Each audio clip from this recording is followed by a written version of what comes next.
Okay, this video is intended to Mr. Muji as a business English lecture. In this video, I will read Bloomberg Fact 10, a retailer break all the rules. Okay, here we go. Don Quijote won a cult following in Japan by giving local stores unprecedented control. Can that strategy work internationally?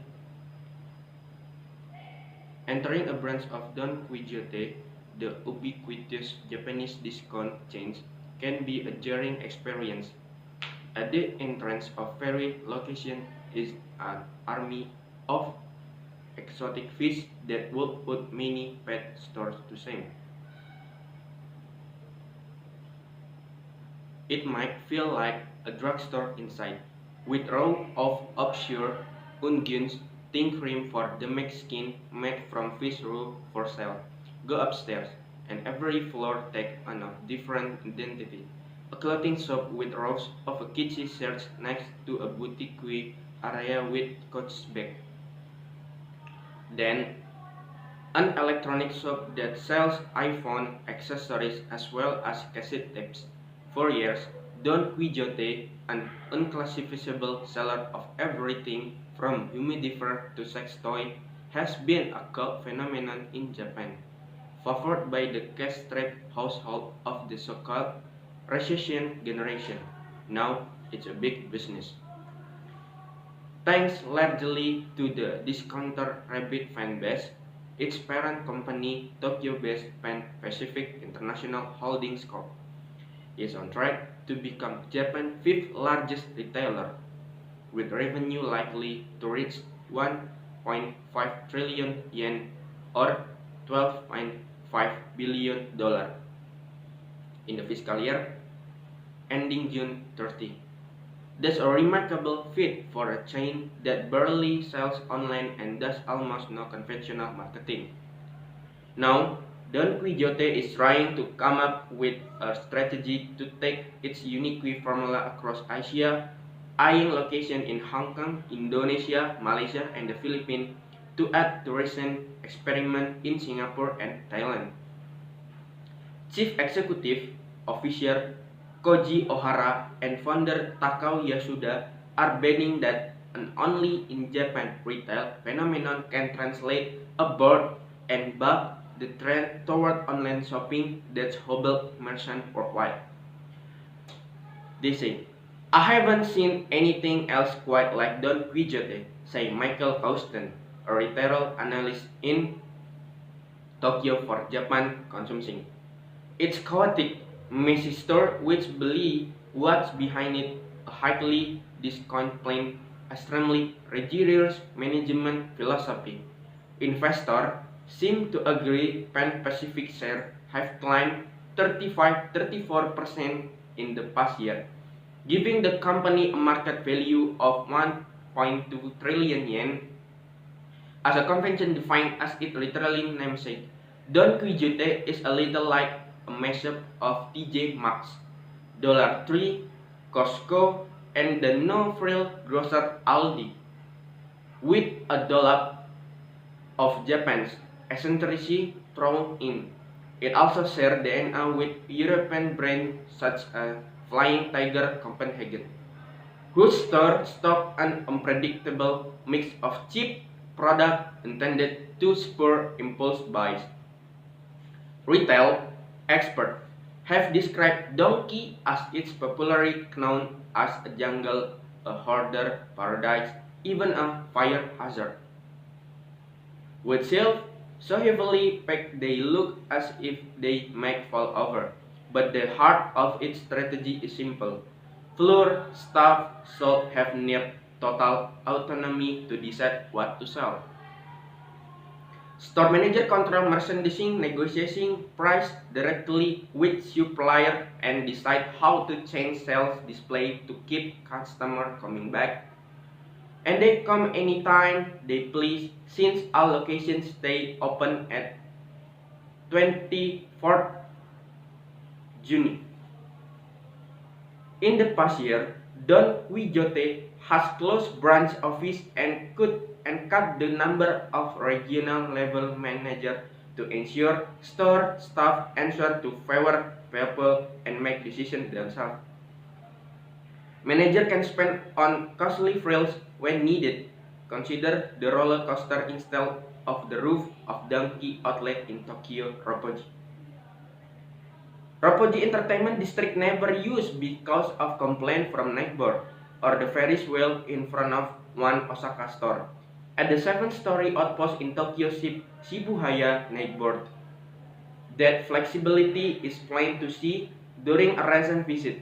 A shelf facing the beauty section have with cooling wipes, sunscreen, and multicolor deodorant. Until the morning, manager Yohei Hasebi said the space had been devoted to moisturize, anticipating warmer weather. Staff decided to make a swap. They were also chasing a vendor to send more stock of a gadget that wakes nose hairs. A surprise hit they can barely keep on. The slave. Don't stare, the food area draw in teenager with tapioca milk tea, a trendy beverage in the capital. Hasebe say we might soon add a section for spicy snack designed to appeal to Chinese tourists. Unusual in rich average Japan.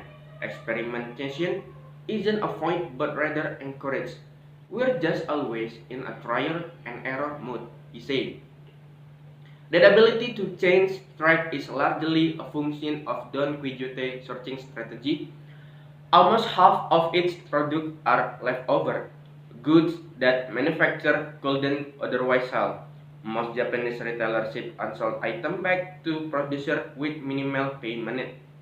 So, manufacturer will eagerly resell them for next to nothing, which is where Don Quixote steps in. Analysts estimate that half of the company gross profit come from selling such leftover items acquired on the cheap. Don Quixote has successfully taken the pulse of Japan consumer for 4 decades. But as it spent, it also must grapple with his newfound size. Last fall, Pan Pacific made its largest acquisition, a 28.2 billion yen deal to take full control of Uni, a 182-store chain that is now working to convert to Don Quixote-style discount experience. Analysts say that effort, which will involve training Uni senior management and store staff into Donkey's decentralized retail philosophy, will be the company's biggest short-term challenge. Appealing to overseas shoppers also may prove the struggle. Founded by Yasuda in 1028, 1928 as a Tokyo variety store called Thieves Market. The chain had never made a serious effort to expand. And then outside Japan, where it has about 300 locations until 2 years ago, while the operation company changed its name to Pan Pacific in February to reflect this wider ambition. It says it's still in an experimental mode for foreign store. CEO Ohara want to eventually generate at least 1/3 of sales abroad. That means studying foreign consumer habits and hearing locally.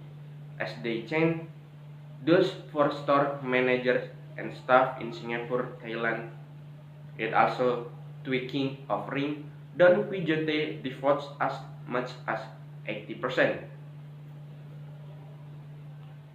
80% of the Singapore store to food, betting on the popularity Japanese classic such as sushi and donburi. That compares with only 30% in its Japanese store. And listening to local hub, Donkey score hit selling back yams year-round in tropical Singapore, even though they are typically eaten only during cold months in Japan. Even if Don Quixote implants itself in a few new Asian markets, it will still be far from matching the success and global name recognition of Japan's larger retailer superstar. Fast retailing coast Uniqlo and Ryohin Muji. Management seems confident about their prospect in Thailand and Singapore, but there's not big enough market to give the international push a major impact, say so Kawano, a retailer analyst in Tokyo for Goldman Sachs Group. This article made by the harder is still hype for them. Lisa Du with Ayaka Maki. Maybe that's all from me. Thank you for watching.